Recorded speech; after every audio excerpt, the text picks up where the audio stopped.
Ministry of home affairs ने कहा है कि 20 अप्रैल के बाद से लॉकडाउन में थोड़ी थोड़ी रिस्ट्रिक्शंस को ईज आउट किया जाएगा, लेकिन आज जो है department of disaster management, relief, rehabilitation and reconstruction का ऑर्डर आ चुका है, जिसके तहत साफ तौर पर यह कह दिया गया है कि इंटर डिस्ट्रिक्ट मूवमेंट और इंटर स्टेट मूवमेंट अलाउ नहीं की जाएगी। यानी कि वो सभी लोग जो या तो माइग्रेंट लेबरर्स हैं, स्टूडेंट्स हैं, अलग अलग जगह पर फंसे हुए हैं, जो बार बार कॉल्स करके ये कह रहे हैं कि हमें घर वापस जाना है या हमें जम्मू कश्मीर में वापस आना है, उन सब लोगों के लिए स्पेसिफिकली ऑर्डर आ चुका है, ये कहते हुए कि बिना पास के, बिना मूवमेंट पास के, और मूवमेंट पास भी उन्हीं लोगों को इशू किया जाएगा जिन्हें कोई इमरजेंसी होगी, उसके बिना किसी को भी, ना ही इंटर डिस्ट्रिक्ट मूवमेंट यानी कि आपको जम्मू डिस्ट्रिक्ट से सांबा डिस्ट्रिक्ट जाना है वो भी अलाउ नहीं किया जाएगा, अगर आपको यहाँ से डोडा जाना है वो भी अलाउ नहीं किया जाएगा। बिना मूवमेंट पास के कोई भी इंटर डिस्ट्रिक्ट मूवमेंट या फिर इंटर स्टेट मूवमेंट, यानी कि आपको जम्मू कश्मीर से पंजाब जाना है या पंजाब से आपको दिल्ली जाना है, आपको स्टेट के थ्रू भी ट्रैवल करना है, डिफरेंट स्टेट्स में ट्रैवल करना है, वो भी अलाउ नहीं किया जाएगा। क्लियर कट गाइडलाइंस आ चुकी है, मैं आप तक पहुंचा दूं कि ये कहा गया है कि स्टैंडर्ड प्रोसेस जो है पास अलाउ करने का 20 अप्रैल के बाद भी वही फॉलो किया जाएगा। यानी कि लॉकडाउन में किसी भी तरह की जो है ईज आउट नहीं किया गया है, लॉकडाउन में किसी भी तरह की कमी नहीं आई है, जिस तरह से लॉकडाउन चल रहा था उसी तरीके से चलता रहेगा।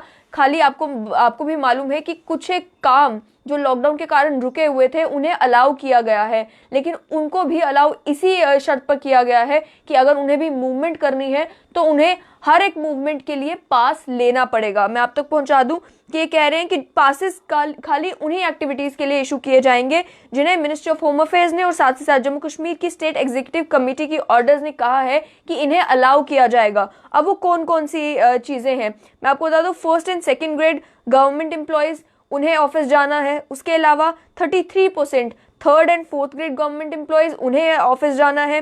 50% कैशू नट, टी, रबर प्लांटेशंस, वो काम करते रहेंगी। उसके अलावा एमजी नरेगा का काम जो है वो चलता रहेगा, मनरेगा का काम जो है वो चलता रहेगा। चिकन और फिश शॉप्स जो है वो खुली रहेंगी, बैंक्स खुले रहेंगे, एलपीजी का काम चलता रहेगा, गुड्स ट्रेन चलती रहेंगी, वेटरनरी हॉस्पिटल्स चलते रहेंगे, मिल्क शॉप्स चलती रहेंगी, animal food shops, agro based shops, ration shops, fruit shops, pharmacy, ATM, telecommunication, petrol pumps, tea stall, emergency health services, media, water supply, goods trucks, vehicles, highway पे जो ढाबे हैं वो, उसके अलावा जो ट्रक रिपेयरिंग शॉप्स हैं, फूड मैन्युफैक्चरिंग इंडस्ट्रीज हैं, इरिगेशन वर्क्स हैं, गांव देहात के इलाकों में जो रोड ठीक करने का काम है वो भी चलता रहेगा, नेचुरल गैस इंडस्ट्रीज हैं वो भी चलती रहेंगी, हाइड्रो इलेक्ट्रिक स्टेशन है वो भी चलते रहेंगे, कोल एंड ट्रांसपोर्टेशन है, कोल एंड माइनिंग है वो भी चलता रहेगा। और उसके अलावा मैं आप तक पहुंचा दूं कि और भी कई सारी एक्टिविटीज हैं, जैसे कंस्ट्रक्शन एक्टिविटीज के को लेकर क्लियर कट गाइडलाइंस है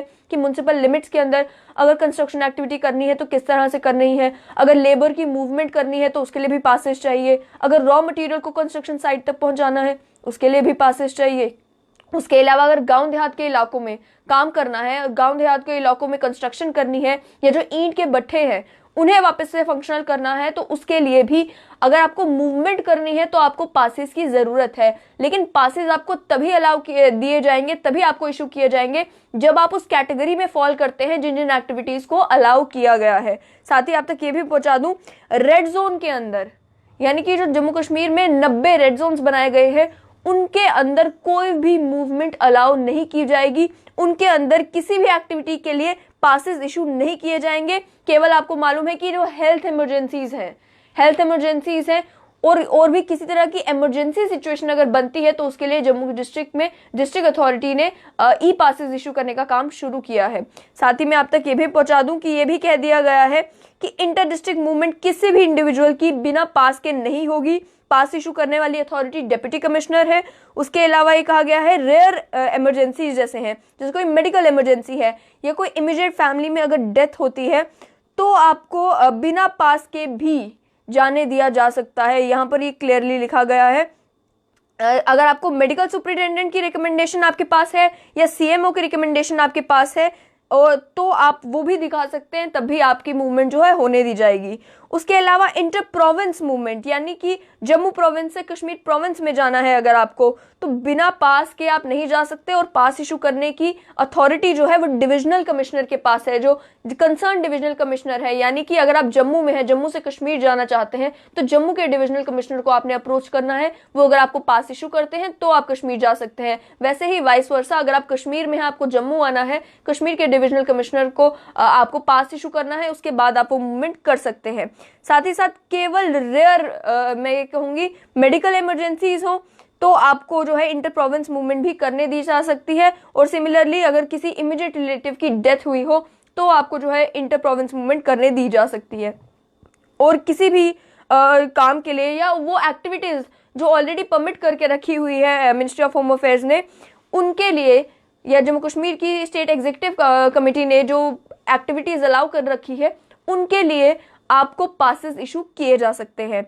इंटरस्टेट मूवमेंट जो है उसके लिए भी मना कर दिया गया है। उसमें भी अगर आपको कोई इमरजेंसी है तो आपको डिविजनल कमिश्नर जो है वो पास इशू करेंगे। और वो भी कहा गया है कि वही मेडिकल इमरजेंसी हो या कोई इमीडिएट फैमिली में अगर डेथ हुई हो या वो एक्टिविटीज जिनकी परमिशन दे रखी है सरकार ने, उनके लिए पासेस इशू किए जाएंगे। पासेस अगर इशू हो जाते हैं उसके बाद आप वो मूवमेंट कर सकते हैं।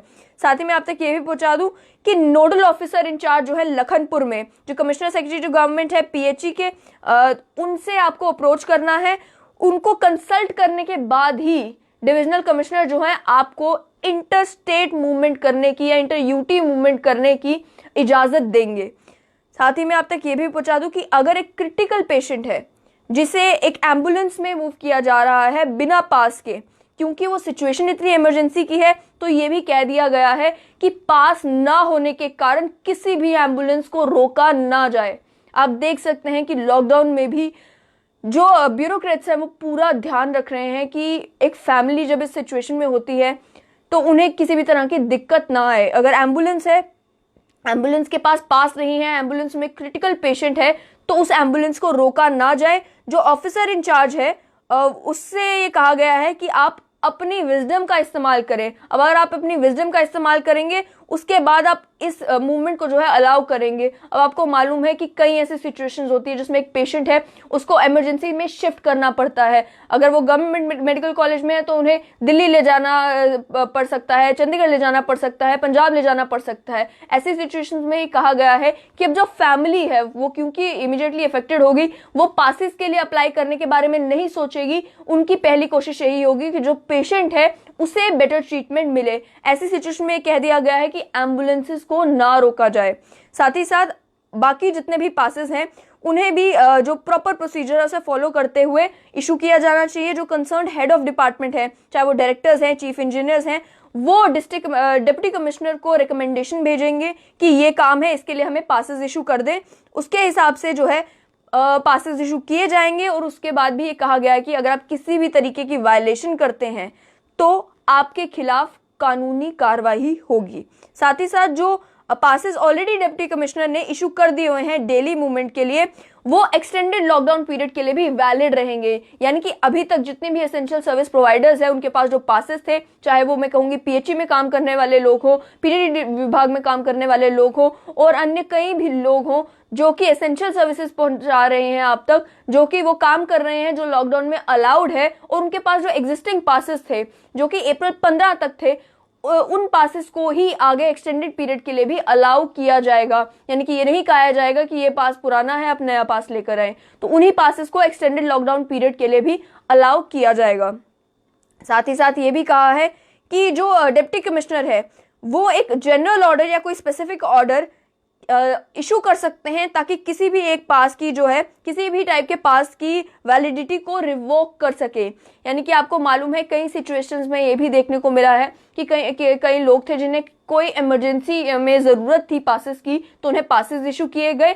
अब जब वो इमरजेंसी खत्म हो गई है उसके बाद डिप्टी कमिश्नर अपनी विजडम का इस्तेमाल करते हुए ये ऑर्डर भी इशू कर सकता है किसी एक स्पेसिफिक पर्सन के लिए, स्पेसिफिक केस के लिए, या फिर एक जनरल ऑर्डर इशू करता है कि इस तरीके के जो पासेस इशू किए गए हैं वो अब एक्सटेंडेड पीरियड ऑफ लॉकडाउन में वैलिड नहीं है। तो ये भी हो सकता है, क्योंकि मैंने कहा ना क्लियर गाइडलाइंस दे दी गई हैं ताकि किसी को भी किसी भी तरह की कंफ्यूजन ना हो। मूवमेंट ऑफ गुड्स कैरियर्स, यानी कि जिन गाड़ियों में सामान आ रहा है, कमोडिटीज आ रही हैं, एसेंशियल कमोडिटीज आ रही हैं, उनके लिए कहा गया है कि उन लोगों को, गुड्स कैरियर जो रजिस्टर्ड हैं union territory of Jammu Kashmir के, वो एक ड्राइवर और एक क्लीनर के साथ, अगर उनके पास वैलिड ड्राइविंग लाइसेंस है, वैलिड बिल उनके पास मौजूद है, सर्टिफिकेट है सप्लायर का, उनका फ़ोन नंबर साथ में है, तो उनको पासिस की ज़रूरत नहीं है। यानी कि आपको मालूम है कितने ट्रक ड्राइवर्स हैं जो इस समय में भी जो है मूवमेंट कर रहे हैं ताकि आपके घरों तक, हमारे घरों तक सामान पहुंच सके, जिन सामानों की ज़रूरत है, चाहे वो खाना है, मेडिसिन है, किसी भी तरह का सामान है। तो वो जो गुड्स कैरियर्स हैं जो सामान ट्रांसपोर्ट कर रहे हैं, उनके पास अगर वैलिड ड्राइविंग लाइसेंस है ड्राइवर के पास, उनके पास जो सप्लायर है उसका सर्टिफिकेट है, उसका फ़ोन नंबर है, तो उन्हें पासिस की ज़रूरत नहीं है। फ़ोन पर ही कंफर्मेशन की जा सकती है क्या ये सच में एसेंशियल गुड्स प्रोवाइड कर रहे हैं। अगर कर रहे हैं तो उनको जाने दिया जाएगा। साथ ही में document of interstate goods carrier entering Jammu and Kashmir, उन्हें वेरीफाई किया जाएगा लखनपुर पर, और मेडिकल क्लियरेंस जो है वो दी जाएगी। एग्जिस्टिंग प्रोसीजर जो है वो फॉलो किया जाएगा। जो लॉन्ग डिस्टेंस ट्रक्स हैं उनमें 2 ड्राइवर्स भी अलाउ किए जाएंगे, और साथ ही में दोनों ड्राइवर्स जो हैं उनके पास ड्राइविंग लाइसेंस होना चाहिए। यानी कि जो लंबा रूट फॉलो कर रहे हैं जहां पर एक ड्राइवर से काम नहीं चलेगा, क्योंकि आपको मालूम है कि लंबे समय में जब ड्राइव करना है तो आप इंटरचेंज भी कर सकते हैं। इसलिए कहा गया कि जो लंबे सफर पर है उन लोगों के लिए 2 ड्राइवर्स भी ट्रक में अलाउ किए जाएंगे। दोनों के पास वैलिड ड्राइविंग लाइसेंस होना चाहिए, और वो जो गुड्स कैरियर्स हैं उन्हें भी लखनपुर पर वेरीफाई किया जाएगा, उनकी प्रॉपर मेडिकल क्लियरेंस होगी, जो भी एग्जिस्टिंग प्रोसीजर है उसी को फॉलो किया जाएगा। साथ ही साथ जो पेशेंट्स हैं या ड्राइवर्स हैं, क्लीनर्स हैं, जो जम्मू प्रोविंस में एंटर कर रहे हैं लखनपुर से, या फिर जो कश्मीर एंटर कर रहे हैं जवाहर टनल से या मुगल रोड से, उनकी भी मेडिकल स्क्रीनिंग होगी। उन्हें डिसइंफेक्टेड टनल के थ्रू जो है, जो वहां पर ऑलरेडी इस्टेब्लिश किए गए हैं, वो डिसइंफेक्टेड टनल के थ्रू पास करेंगे और उसके बाद उन्हें जाने दिया जाएगा। जो जम्मू कश्मीर में इनकमिंग पेशेंट्स है जो लखनपुर से आ रहे हैं, उन्हें एग्जिस्टिंग प्रोसीजर जो उसके हिसाब से क्वारंटीन किया जाएगा। उन जो नोडल ऑफिसर है लखनपुर के इंचार्ज, वो ये इंश्योर करेंगे कि ये जो प्रॉपर प्रोसीजर है उसे फॉलो किया जाए। साथ ही साथ मैं आपको बता दूं कि एक बार दोबारा आपको बता दूं कि कौन कौन से पासिस के लिए कौन कौन अथॉरिटी है। प्राइवेट हेल्थ सर्विसेज है, हॉस्पिटल्स है, नर्सिंग होम्स हैं, जिसमें आयुष और वेटनरी सर्विसेज भी इंक्लूडेड हैं। उनके बिहाफ पर अगर पासेस इशू करने हैं तो उसकी अथॉरिटी डिप्टी कमिश्नर के पास है, जो भी डायरेक्टर है उस पर्टिकुलर विभाग का, उसके साथ बात करके जो है वो पासेस इशू करेंगे। और उसके अलावा जो मंडीज हैं या एग्रीकल्चर रिलेटेड एक्टिविटीज़ हैं, उनके लिए कोई भी पास लोकल रूरल एरिया में इशू करने की ज़रूरत नहीं है। लेकिन अगर उन्हें लोकल एरिया से बाहर जाना है तो जो रिक्वायर्ड डिप्टी कमिश्नर है वही इसके पासेस इशू करेंगे। यानी कि अगर आप अपने ही आसपास के एरिया में अगर आप एग्रीकल्चर गुड्स जो है वो ट्रांसपोर्ट कर रहे हैं, अगर आप मंडी में सामान लेकर जा रहे हैं, बेच रहे हैं, तो आपको पासेस की ज़रूरत नहीं है। लेकिन अगर आपको समझ लीजिए एक डिस्ट्रिक्ट से दूसरे डिस्ट्रिक्ट जाना है या फिर एक लंबा रूट तय करना है, तो आपको डिप्टी कमिश्नर के पास की ज़रूरत है। साथ ही में फाइनेंशियल सेक्टर के बारे में कहा गया है कि जो फाइनेंशियल सेक्टर में काम कर रहे लोग हैं, जो बैंक्स में काम कर रहे हैं, उन लोगों के लिए भी जो डिप्टी कमिश्नर है वही नोडल अथॉरिटी है, वही पासेस इशू करेंगे। और जो नॉमिनेटेड नोडल ऑफिसर होगा कंसर्न बैंक का या जो भी इंस्टीट्यूशन है, फाइनेंशियल इंस्टीट्यूशन है, उनके नोडल ऑफिसर से पहले वो कंसल्ट करेंगे, वेरीफाई करेंगे कि इन चेक्स को पास की ज़रूरत है, कौन सी मूवमेंट की पास की ज़रूरत है, क्या इंटर डिस्ट्रिक्ट मूवमेंट की पास की ज़रूरत है या लोकल मूवमेंट की पास की ज़रूरत है, उस हिसाब से उन्हें भी पास इशू किया जाएगा। सोशल सेक्टर में काम करने वाले जितने भी लोग हैं, उनके लिए भी डिप्टी कमिश्नरी जो है वो पासेस इशू करेंगे अगर किसी मूवमेंट की ज़रूरत है। पब्लिक यूटिलिटीज़ का जो काम है उसके लिए भी डिप्टी कमिश्नर जो है वो मिनिमल स्टाफ के लिए पासेस इशू करेंगे। यानी कि अभी भी एक इंश्योर किया जा रहा है कि फुल कैपेसिटी पर काम ना हो, मिनिमल स्टाफ के साथ अगर काम चल सकता है तो मिनिमल स्टाफ के साथ ही, यानी कम से कम लोगों के साथ जो है वो काम चलाया जाए। साथ ही में इंडस्ट्रियल यूनिट्स के बारे में आप तक पहुंचा दूं, इंडस्ट्रियल यूनिट्स के लिए भी डिप्टी कमिश्नर जो भी डायरेक्टर कंसर्न्ड है उनके साथ बात करेंगे और जो स्टैंडर्ड ऑपरेटिंग प्रोसीजर है इंडस्ट्रियल एस्टेब्लिशमेंट्स को लेकर, उन सारी चीज़ों को फॉलो करते हुए डिप्टी कमिश्नर ही पास इशू करेंगे। एमजी नरेगा की एक्टिविटीज़ हैं या अन्य कोई कंस्ट्रक्शन एक्टिविटीज़ हैं, उनके लिए कहा गया है कि रूरल एरियाज़ में पासेस इशू करने की ज़रूरत नहीं है।